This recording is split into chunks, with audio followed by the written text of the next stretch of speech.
There was a stretch where soldiers carried a Gerber multiplier and trusted their whole kit to it. The 600 was American-made, built like a brick, and the needle nose flicked open one-handed before anyone else could pull that off. Then in the late 80s, a Finnish conglomerate named Fiskars bought Gerber, and over the years a lot of the good stuff drifted overseas. The steel got softer, and the name that used to mean something turned into a checkout lane gamble your aunt buys you by mistake. The logo survived just fine. The thing that made the logo worth trusting did not. That is the whole trap with a multi-tool. Fame is not the same as trust, and in this category, fame is often the warning sign. So I'm not going to hand you a list of names you already know. I'm going to hand you the 5 that actually earned it. The one at the top wins for an almost boring reason, because it has been made by the same family in the same small Swiss town since 1884, and nobody ever bought it and gutted it for parts. That brand lands at number 1, and by the time we get there, you'll see why it isn't close.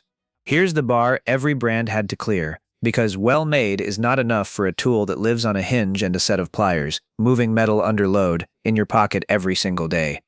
It has to actually last, measured in years and not adjectives. When it finally does fail, the company has to repair or replace it decades later, with a warranty you can genuinely cash and not a paragraph of fine print. And it has to be owned by people who never sold it off to a conglomerate that quietly cost-cut the quality out while leaving the logo on the box. 4 things: lifespan, repair, ownership, and where it's actually still made. Only 5 brands cleared all 4. And one honest note before we start, because it shapes the whole list. No multi-tools pliers replace real pliers. Every brand's plier head is cast steel, even the heavy-duty ones, so this is the backup that saves you a walk to the truck, not the toolbox itself. Keep that in your back pocket, because it decides where our third pick comes from. Number 5. Gerber. Gerber is the brand I opened the whole video with, and it's on this list on purpose, because writing it off completely would be lazy and it would be wrong. Let me be clear about the brand as a whole first. You cannot trust Gerber to be consistent. The lineup runs from genuinely decent down to no better than a gas station folder, and there's no way to know which one you grabbed until you're already using it. The dime keychain tool has pliers that bend if you look at them wrong. The budget steel on the cheap models gaps at the edge and won't hold sharp. A carrier who owns something like 30 different multi-tools ranks Gerber dead last on build quality across the whole pile, and honestly, he's not wrong too. So why is it here at all? Because it earns a narrow, specific kind of trust, and narrowing a pick down instead of blanket endorsing it is the honest thing to do. 2 reasons carry it. The first is raw speed. Gerber's one-hand sliding pliers deploy faster than anything else on the market.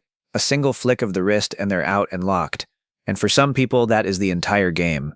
I know a tradesman who buys a fresh Gerber roughly once a year, works it hard, and genuinely does not care when it wears out, because it runs about half the price of a Leatherman and that deploy speed saves him real minutes on a job site. That's a rational way to buy a tool.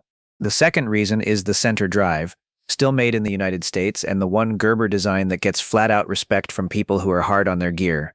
The driver comes straight out the center of the tool and lines up with the screw the way a real screwdriver does, so you're actually turning the fastener instead of camming out and skinning a knuckle.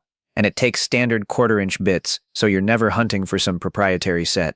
The newer dual force with its slip joint pliers is another bright spot worth a look, and if you can still find an old American-made 600, the one I opened with, grab it. And here's the part that genuinely surprised me, because it cuts hard against Gerber's own reputation. The warranty is better than the internet gives it credit for. One carrier snapped his Gerber blade twice, both times through his own hard use and not a defect. Mailed it back each time fully expecting a bill, and both times Gerber replaced the entire tool, no receipt, no argument. So the honest verdict lands like this. The brand as a whole earns no faith. But for exactly 2 jobs, it absolutely belongs. Buy the center drive if you want a real screwdriver in your pocket, or buy a cheap one as the loss-tolerant beater you'd rather drop off the side of a boat than your good tool. Everything in the fat middle of that catalog, walk right past it. Number 4. SOG. There is exactly one SOG I would put in your pocket, and it is not the big one the Army handed out. SOG turns up constantly in military and aviation and paramedic kits, usually issued rather than chosen, and the brand's core problem is consistency.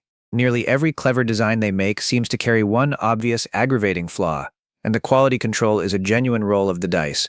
The loudest complaint I came across was a brand new power lock, their old Army issue workhorse, whose needle nose tip snapped clean off under nothing more than light twisting. That is not what Buy It for Life looks like, and I won't pretend otherwise. But the Power Pint is a completely different story, and so is its nearly identical twin, the Power Leader. This is the smallest multi-tool that's still genuinely useful, and here's why that matters more than any spec sheet. The tool that saves your afternoon isn't the biggest one you own. It's the one small enough that it's still riding in your pocket on the day something actually goes wrong. The Power Pint disappears in a fifth pocket, yet it punches well above its size because of a compound leverage gear mechanism in the pliers that multiplies whatever grip your hand puts in. It takes standard quarter-inch bits with no adapter, which at this size is almost unheard of, and a lot of carriers treat it as the spiritual replacement for the beloved Leatherman juice that got discontinued and mourned. If you want the tool you'll always actually have on you, this is the real thing. One quirk to know going in, because it trips people up and drags the reviews down unfairly. To fold a tool back into the handle, you don't fully swing it open first, the way instinct tells you to. Half the one-star complaints on the Power Pint are really just people who never figured that out and assumed it was broken. Once it clicks in your hand, it clicks for good, and it stops being a problem. The catch, said plainly, is the warranty, and it's the exact reason SOG sits at number 4 instead of climbing higher. Where Leatherman's warranty is the stuff of legend, SOG's is the weak spot nobody bothers to defend.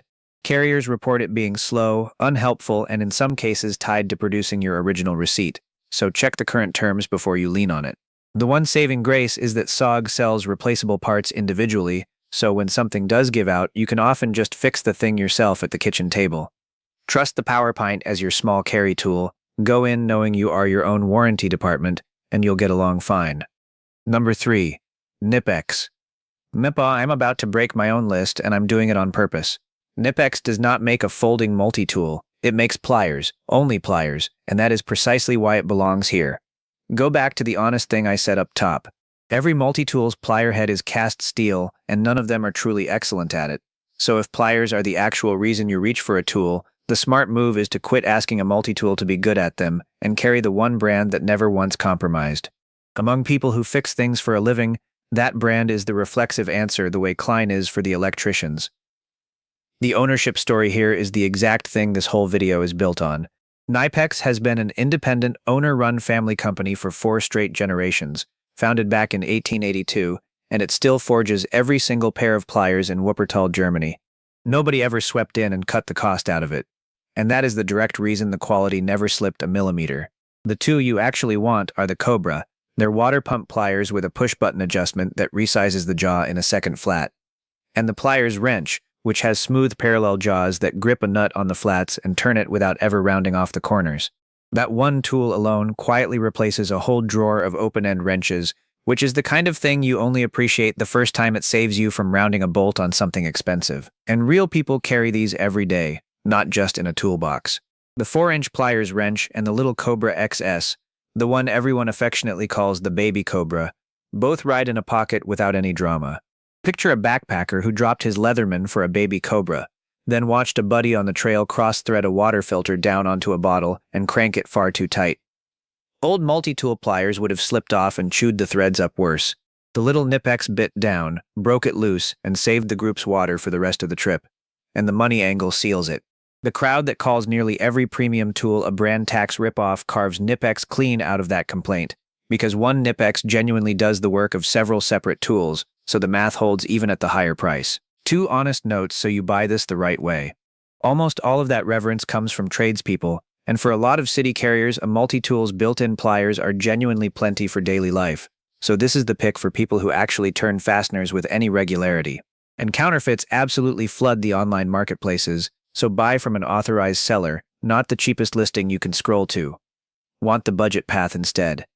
A hardware store house brand copy gets you most of the way there for a fraction of the money. But the real one is buy it for life in the purest sense of the phrase. Quick one before the top 2, because these are the entries people came for. If you'd rather get this straight from someone who isn't being paid to love any of these brands, subscribe. I do one of these every week, the honest read on what's worth real money and what's coasting on a logo. Now, the brand almost everyone would have crowned the winner. Number 2. Leatherman. You expected this brand sitting at number 1. So did I, for years, and the warranty is exactly why. Leatherman backs its tools with a 25-year limited warranty, no receipt, and no registration required, and carriers cash it constantly. The best story I know is a guy who carried the same Leatherman since his Boy Scout days, close to 30 years, and finally sent it in because the blade had literally been sharpened down to a thin sliver over the decades. They fitted a brand new blade and mailed the whole thing back, free. His words were that it had outlasted every other tool he'd ever owned, and that warranty sits on top of a genuinely good tool. They're built in Portland, Oregon, machined from full metal instead of plastic scales, endlessly moddable, with replacement parts everywhere you look. If you're buying your first one, the Wave is still the right answer for almost everyone, and I carried one daily for years without a single real complaint. The free platform is the clever newer line, where magnets let you open every tool one-handed and swap the deployment around to your liking. The Arc is the actual flagship now, running a premium blade steel that holds an edge far longer than the standard stuff. And if you want the absolute minimum, the Skeletool strips it down to a blade, a driver, and pliers, though I'll warn you the pliers are the first thing people say gives out on that one.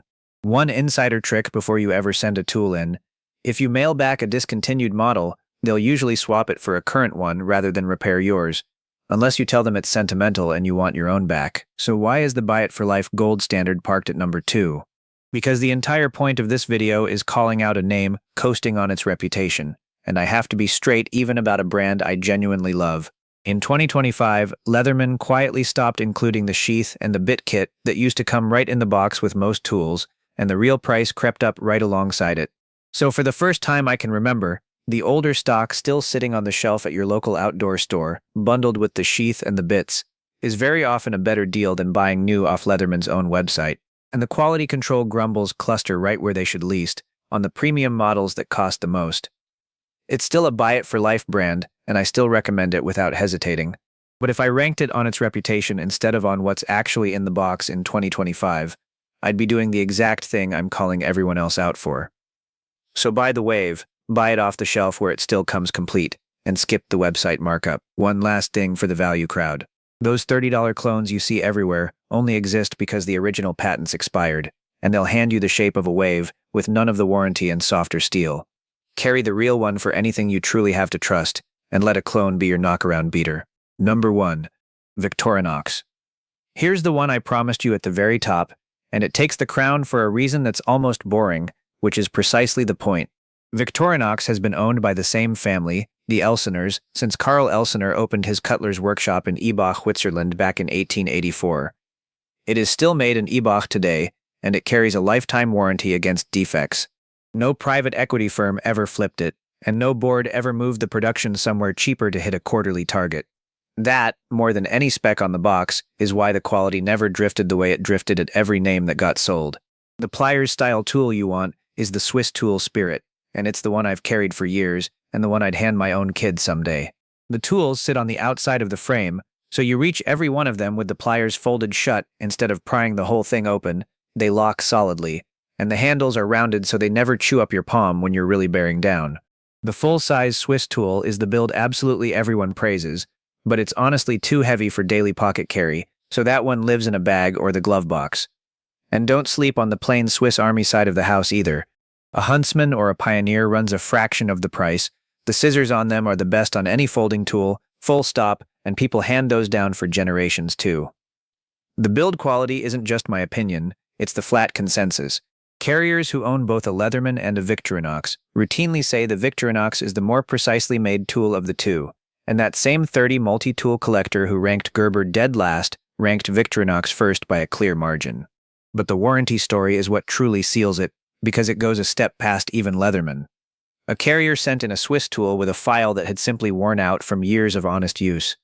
That is normal wear, not a defect, and they'd have been fully within their rights to charge him or turn him away. They replaced the entire tool, free.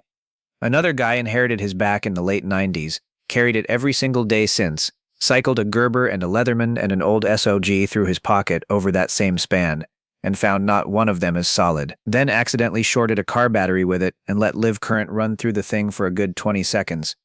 It scarred the metal. It still works today. No tool is perfect, and this one has a real catch. Victorinox opens with 2 hands.